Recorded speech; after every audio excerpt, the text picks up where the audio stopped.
Paltrocast. Well, my first question is, what do I call you? Kon, Big Kon, Rough House, Big Orc? What's the preference here?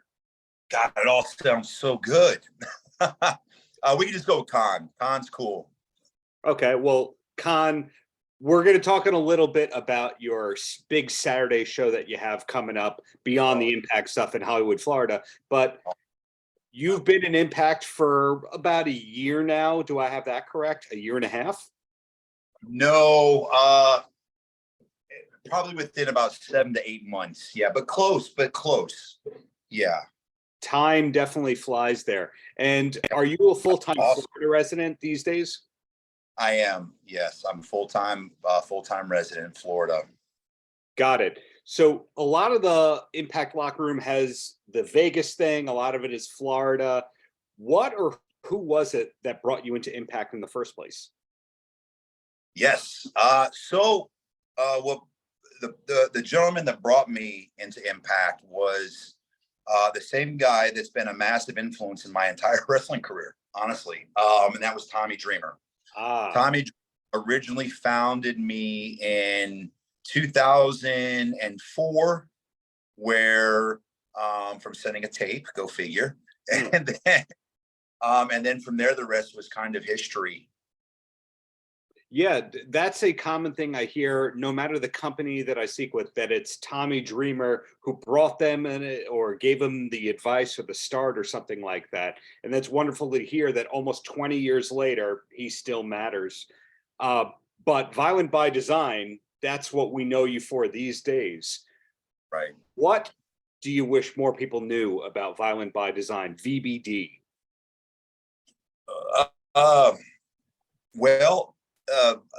Violent by Design was one thing. Now the creation is just the design. I think Violent by Design was its own. It had its own architect and everything like that, and it was, it was its own entity, as to where now the design is more. I like to think of it as like a hybrid.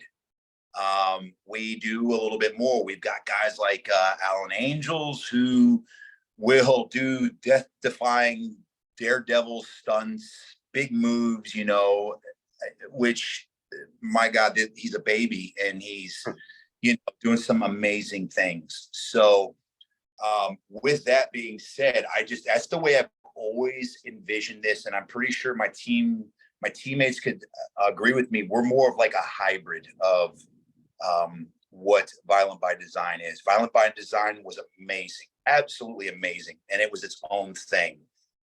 So now it's evolved into what it has. Since against all odds. Right. A lot of wrestlers, when you speak with them and you go, hey, what's your goal here? You get the cliche of, if you don't want to be the world champion, you're wasting your time, get out of the business. In your case, you are a decorated tag team champion in your past. You're a popular guy who's been on TV for over 10 years in different facets.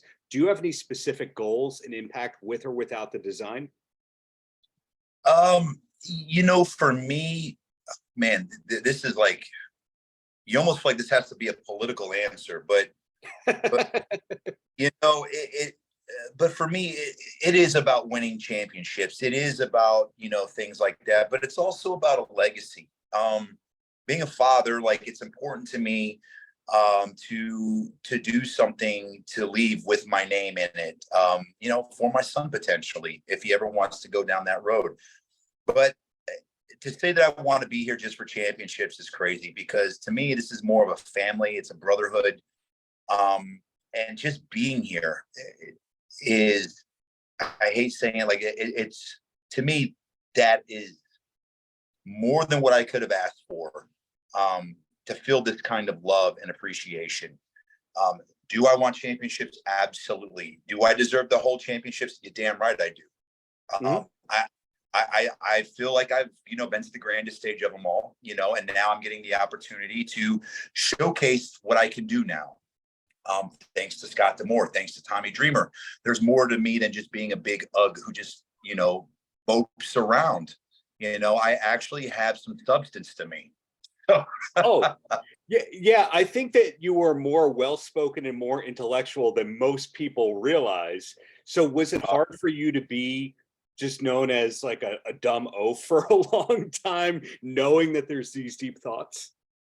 um, it's always hard to hold yourself back, Yeah. um, because that's not why you get into this business. It's never to do just enough. And so for me, it was very hard. Like I could do some decent athletic things, and it wasn't necessary. And to me, it was very necessary Hmm. because I didn't want to walk around like an ooga booga. You know, you know, it's honestly it's boring as hell to me. It really is. And but to be able to go out there and showcase, and even for like younger kids that are big kids, like it's like, oh, okay, well, I don't have to be a specific way. I can also be a quote unquote hybrid big man. I can still move, and I can, still do things. I don't have to sit there and be like, raw, Yeah.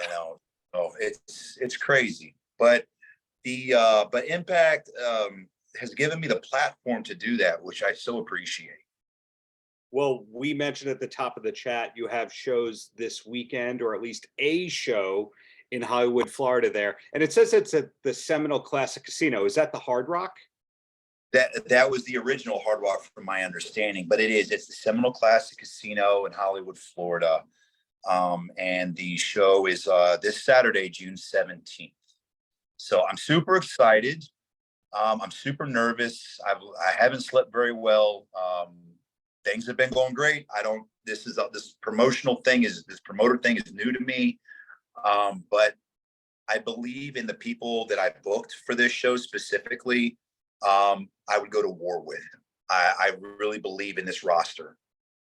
Right. Tommy Dreamer's on the show, Camille, Highland King, Rich Swan, Yeah. The Gifted, Latimer, Gresham. This is the most star-studded independent card I've seen in I don't know how long. Are they all favors? Are these all friends? So the thing that's really cool about this is what helped me really put this card together was I decided that I wanted to do something very heart-centered. These were people that have impacted me in certain ways that whether it was like, for instance, Tommy Dreamer, who was pretty much basically giving me everything that I ever have to this day. Mm. And that's pretty deep. If he never would have hired me, I never would have met my wife, never would have had my son, never would have had my finances. So it's things like that helped deter me from getting certain talents. Another thing was bringing in certain young people that just need that break, that just need to get that extra eye on them. And I was never an indie darling, and I needed that. And so now I'm in a position to help just a little bit when it comes to the wrestling talent in itself. And of course, on top of, working with Miss Judy Weaver and helping to benefit, our soldiers, like the military, even first responders. Like it's such a big deal to me. So, Yeah. I never would have thought I would have been in this position 5 months ago. So I'm super excited about everything right now. Well, I will put more copy about the Connected Warriors, the cause related to the show, in there. So 2 quick questions, and then I'm going to let you go. And the first question is, you said the word finances. Are you one of the real estate Joe Gomez people on the Impact roster? Go! So that's a yes. No, but yeah, I'm the tweener. I'm the tweener. I have a couple properties, and I'm so glad I bought them because the market is booming. Right. But yeah, again, finances, I've been very blessed. And I can honestly tell you, I didn't do that because I was smart. I bought a house because I was scared. I bought a condo because my wife always wanted a place on the water. I didn't do it because I was smart. It just worked in my favor. Good timing. And the last question I got for you, when you're training, what is the music of choice? You seem like you'd be a Rocky IV soundtrack guy. Really? Yeah. I like Rocky IV. Oh man, it's crazy because I don't have a specific, because every day I feel different. Sometimes I'll jam out to James Brown. It's crazy, right? I'll do reggae. I'll do heavy metal, of course. Old 80s rock and roll, you know what I mean? Yeah, right. So it just depends on the mood of the day, honestly. Sometimes I don't even listen to music. I just listen to motivational speeches. Wow. Okay. The next time I interview you, we're going to delve into what you're reading and all that, because I can tell there's a lot going on up there. But in the meantime, hey, Kon, great to see you on TV regularly. Congrats on this great cause that you're spotlighting this coming weekend, and really looking forward to what's to come from you on screen and off screen in the near future, man. Thank you so much. I appreciate all the support as well. Paltrocast.